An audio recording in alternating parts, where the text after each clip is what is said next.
Ilangin tuh. Kalau kamu masih mikirnya selalu pada nominal, ilangin bu, ilangin.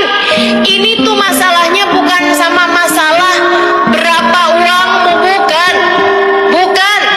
Serius kalian. Bahkan kalau kamu berpikir saya udah sakit-sakitan, kayaknya nggak bakalan dah nyampe ke sana, nggak ada urusan, nggak ada urusan. Ini urusannya rasa. Siapa yang dikehendaki oleh Allah untuk sampai akan disampaikan kepadanya. Ini urusannya rasa. Bisa apa kalau udah cinta? Orang tuh kalau cinta pasti tersambung kepada yang dicinta, teman-teman.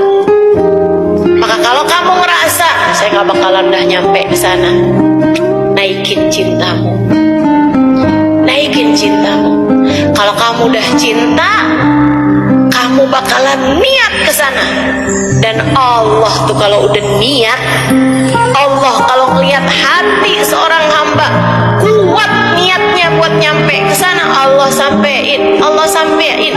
Sebab Allah tuh dengan lisan Nabi Muhammad sudah mengatakan, wa innama likulli imri'in ma nawa.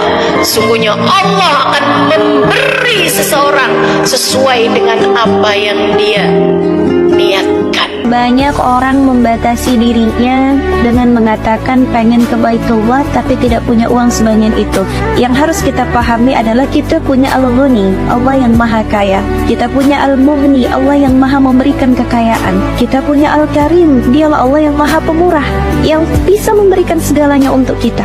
Tapi saya adanya cuma 3 juta buat DP doang.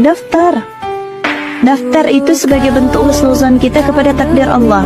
Tapi nanti kalau nggak terkumpul gimana? Pertanyaan saya, segitu ragunyakah kita sama Allah? Bukankah dunia beserta isinya ini adalah milik Allah? Keajaiban yang kita nanti-nantikan itu baru akan terjadi kalau yakin kita kepada Allah juga melebihi keraguan yang ada di dalam hati kita. Orang-orang beriman yang dapat keajaiban itu karena yakin mereka kepada Allah juga ajaib. Saat orang mengatakan tidak mungkin, apa yang tidak mungkin bagi Allah? Bismillah, daftar, insya Allah Allah pasti mudahkan. Saya pernah ketemu sama orang, dia bilang kalau misalkan paspor pertama yang pengen dia cap itu adalah ke Saudi. Entah itu dia pengen umroh atau haji, dia bilang kayak begitu. Tapi begitu ditanyain udah daftar haji belum? Sudah. Dan usianya pun masih 25 gitu. Jadi itu tadi. Tapi caranya gimana Mbak? Ini karena misalkan nih fresh grade, gaji ya let's say UMR lah. Tapi pengen daftar haji. Karena daftar haji itu kan 25 juta. Karena sekarang juga waktu tunggu juga semakin panjang. Nah kita harus mengakomodir bagaimana kebutuhan-kebutuhan itu bisa terpenuhi. Caranya gimana?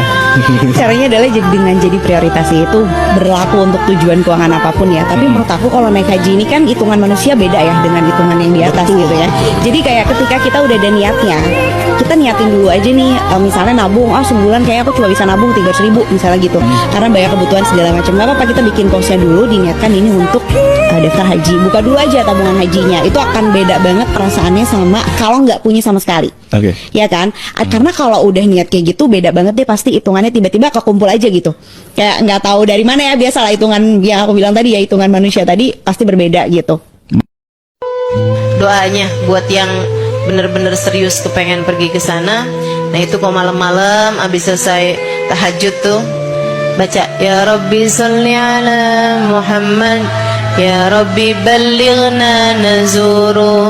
Baca itu aja terus 100 kali gitu tiap malam. Insya Allah sampai, insya Allah sampai. Ballighna nazuru, ya Allah sampaikan kami dapat berziarah kepada baginda kami Nabi besar Muhammad sallallahu alaihi wasallam. Nah berziarah ke Nabi kan antara haji ataupun Maka sebagai pembuktian iman kita tersebut ada 4 ikhtiar bumi yang perlu kita lakukan. Yang pertama, kita mulai dengan ngampet, ngepenke dan mengupayakan serta mensegerakan. Ini yang pertama. Kemudian yang kedua, mulailah dengan menabung, walaupun nabungnya hanya 1.000, 2.000, 3.000 dan lain sebagainya. Kemudian yang ketiga, bila kita sudah punya uang Rp355.000, maka segeralah membuat paspor. Minta rekomendasi ke biro umroh yang terdekat, maka insya Allah jenengan bisa mendapatkan rekomendasi untuk membuat paspor ke imigrasi. Hanya Rp355.000 kita semua bisa memiliki paspor. Dan beda pada saat kita ketemu dengan petugas imigrasi, pasti petugas imigrasi akan bertanya, membuat paspor untuk buat apa? Membuat paspor untuk kemana? Kita pasti jawabnya, mau untuk umroh.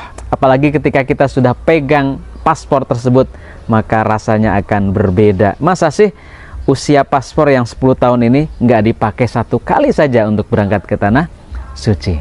Ini yang ketiga dan yang terakhir, yang penting lagi, setiap kali punya uang, entah 500, entah 200.000, entah 400.000, entah 1 juta, entah 2 juta, maka segerakanlah untuk distorkan ke biro yang terpercaya. Karena dengan kita melepas uang tersebut, tidak kita gondeli uang tersebut, maka itu tandanya kita sudah melepas untuk keberangkatan kita ke tanah suci. Kita ikhlaskan, dan dengan seperti itu kita meminta kepada Allah untuk menyelesaikan pelunasannya.